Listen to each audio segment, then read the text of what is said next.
Hello guys, সকল কিতা খবর ভালো আছে। আজ একটা ভিডিও লইয়া আইছি। ভিডিওটা সবর জানা আছে, আমরা কলকাতার এক বোন মমিতার বিষয়ে তোরা মাতিয়া পারিয়ান না, মনের মধ্যে বহুত দুঃখ লাগে ভিডিওটা দেখিয়া।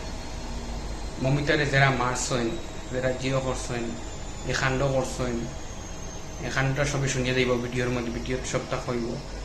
আর আমার মাথা হইল গিয়া যারা ব্লগার এখন আছেন, প্লিজ তুমি প্রতিবাদ করো, সবে প্রতিবাদ করো, যেন মমিতার ফ্যামিলি জাস্টিসটা মিলে, তারা জাস্টিসটা মিলে।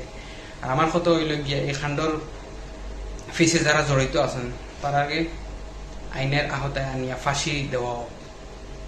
নেক্সট টাইমে এরকম ঘটনা না ঘটে জানি, ওটা হইল সবার দাবি। সবে প্রতিবাদ করো, ভিডিওটা শেয়ার করবে আমার, সবে প্রতিবাদ করো, সবে প্রতিবাদ করো। তুমি প্রতিবাদ করতে না, তোমার 2 দিন বাদ তোমার ঘর হইলে আইতে পারে। প্রতিবাদ করো, প্রতিবাদটা ইম্পর্টেন্ট হইল গিয়া।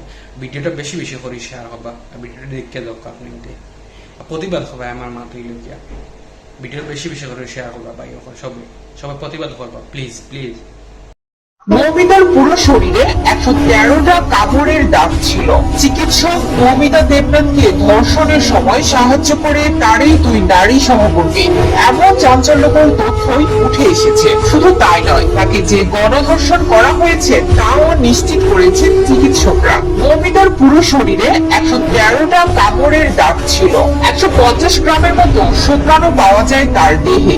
সাধারণত একজন সক্ষম পুরুষের শুক্রাণুর পরিমাণ গড়ে 5-6 গ্রাম। যদি 100 গ্রামও শুক্রাণু ধরা হয়, তার মানে কমপক্ষে 18 থেকে 20 জন পুরুষের সমান শুক্রাণু পাওয়া গেছে মৌমিতার দেহে। পশ্চিমবঙ্গের আরজি কর মেডিকেল কলেজের শিক্ষার্থী মৌমিতা দেবনাথ টানা 36 ঘন্টার অক্লান্ত ডিউটি শেষে মৌমিতার সেমিনার রুমে বিশ্রাম নিচ্ছিলেন। ঠিক এই সময় তাকে ধর্ষণ ও হত্যা করা হয়। ময়নাতদন্তের রিপোর্টের দাবি, যৌনাঙ্গে গভীর ক্ষত হয়েছে।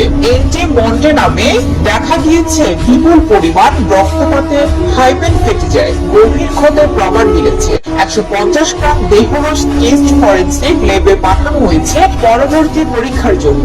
তরুণী চিকিৎসকের মুখে আঘাত লাগে, শ্বাসরোধ করে দম বন্ধ করা হয়েছে। থাইরয়েডের হাড়ে নির্যাতনের চিহ্ন পাওয়া গিয়েছে।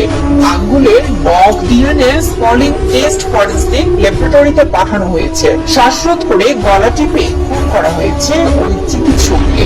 ময়না তদন্ত রিপোর্টে ভয়াবহ তথ্য দেওয়া হয়েছে।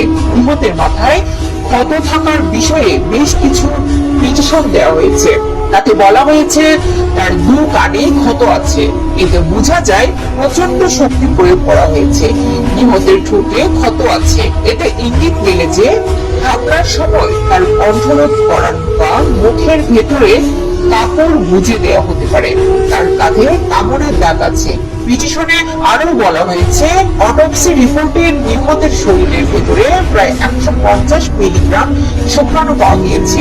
এই পরিমাণ এটাই বলে দেয় যে ধর্ষণের একাধিক ব্যক্তি জড়িত ছিল। এ থেকে সন্দেহ আরো ঘনীভূত হয় যে